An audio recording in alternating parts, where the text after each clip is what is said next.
always will be the Piano Man.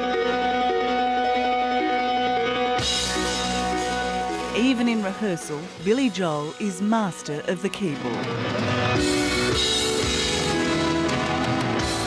Does it feel like an extension of you?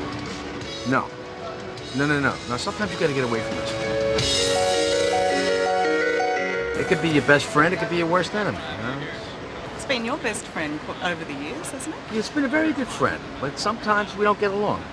So sometimes we need a little break from each other. But not tonight. In a few moments, Joel with his piano will perform for a sellout crowd at London's Wembley Arena.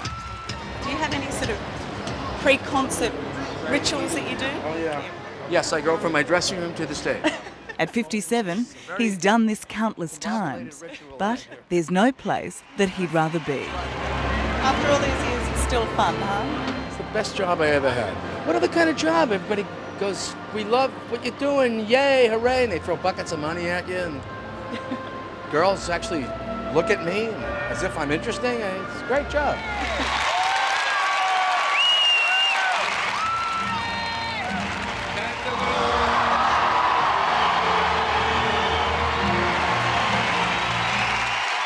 London, England. I don't care what you say anymore. This is my life. Go ahead with your own life. Leave me alone. I never said you had to offer me a second chance. Billy Joel's life began in the Bronx, New York. As a kid, he took piano lessons and boxing classes. His ambitions were modest, but his songwriting talent connected with a massive audience that has never stopped listening. It became a lot bigger than I expected it to be, and sometimes it's a little overwhelming. When did you realise you were a superstar? When I came back off the road and I looked at my bank account, I said, oh, I guess we're doing all right.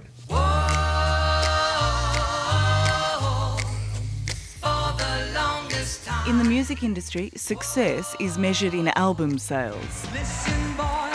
And Billy Joel has sold an incredible 100 million since 1974. Ain't it wonderful to be alive when the rock and roll plays? They're songs we all know. The ones that stay in your head.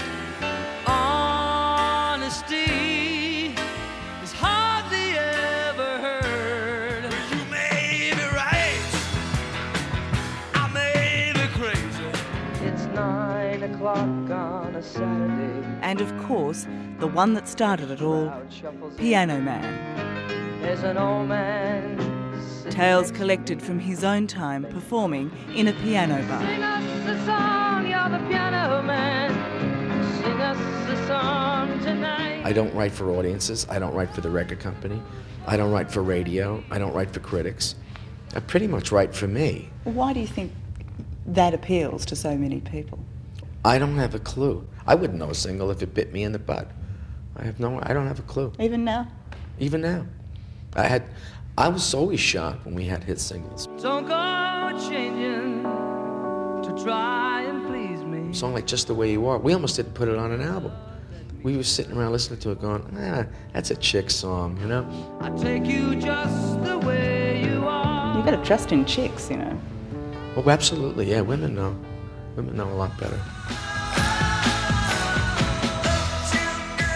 And Billy's known a lot of women. Among them, supermodel Christie Brinkley, his second wife and mother to their daughter, Alexa Ray. He immortalised their unlikely pairing in his hit Uptown Girl.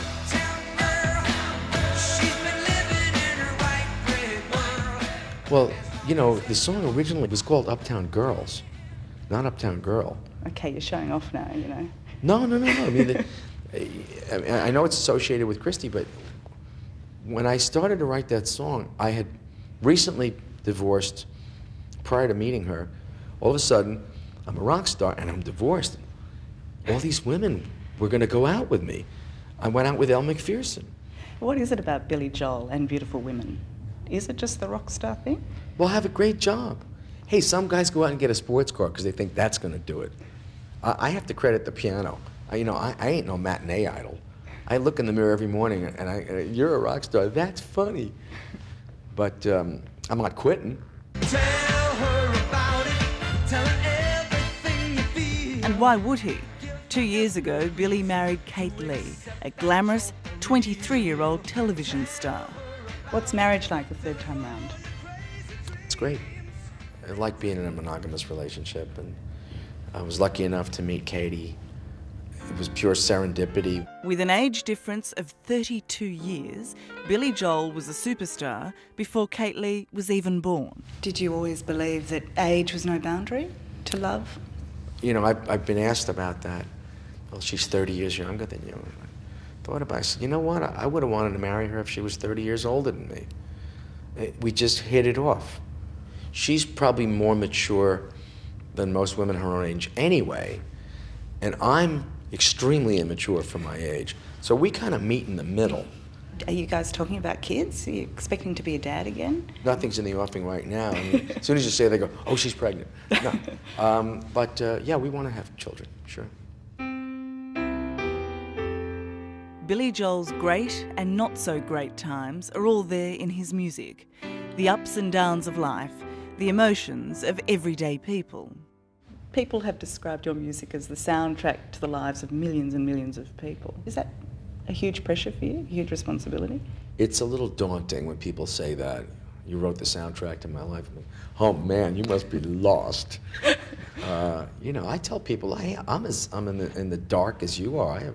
I don't have the secret answer to life. There's a place in the world for the angry young man with his working class ties. Billy Joel has the same failings as the rest of us. His are just more public and on a grander scale. He's said to have made more than $1 billion, but he hasn't always kept a close eye on the books. Do you know how much he lost? Over the years, probably somewhere in the neighborhood of $30 million has disappeared. How do you lose $30 million? Well, you probably don't know you have it in the first place. That's a nice position to be in. Well, you know, it's one of those businesses where if you don't look after it, there's plenty of people willing to take it away from you. But, you know, you make stupid money. You make a lot of money. And I almost didn't want to know back then how much money I was making because it makes you guilty. It makes you feel strange. It's completely out of proportion to what you're doing. Come to terms with it now, though? Yeah, I'm very comfortable with it now. Because you had to be a big shot, didn't you? These days, Billy Joel seems more comfortable with much of his life. In 2003, he admitted to a problem with alcohol and was twice treated for binge drinking. A couple of years ago, you said, if the demons get me, I'll go on a bender. What did you mean by that? Well, you know, everyone's got their demons. Everyone's got their dark side. Sometimes it catches up with you, and you react in ways you wish you hadn't. But in terms of your demons and in terms of dealing with them, do you still use alcohol to do that? No. No, I used to. Yeah, sometimes I would drink too much. Not just a form of self-medication. You know, it just kind of numbs you for a while, but then you do stupid things that you wish I hadn't done. And it's not a solution. So I don't use that anymore. So what are your demons about? I don't always understand it. I have a theory, you know, right before you die, you get it. You understand it. And you go, oh, I get it. And you're gone. You know, that's not fair. No, it's not fair, but life isn't fair. Some people stay far away from the door. There's a chance of it over there. I read somewhere that you said you feel beautiful when you perform. Not beautiful. I feel like I transcend whatever physical limitations I have. What would they be? Look at the camera. That's pretty obvious. No, that's why I'm a musician. Music is, it's wizardry. You know, it's a form of sorcery. That's what I like about it. And tonight, do you feel ready to perform some magic? Absolutely. That's why we're here. I am the entertainer, and I've had to pay my price. The things that did not know. I still to this day dream music. And I don't even feel like I made a conscious decision to be a musician. It was just always there. I think a lot of musicians will probably say that. It's not something you choose, it chooses you.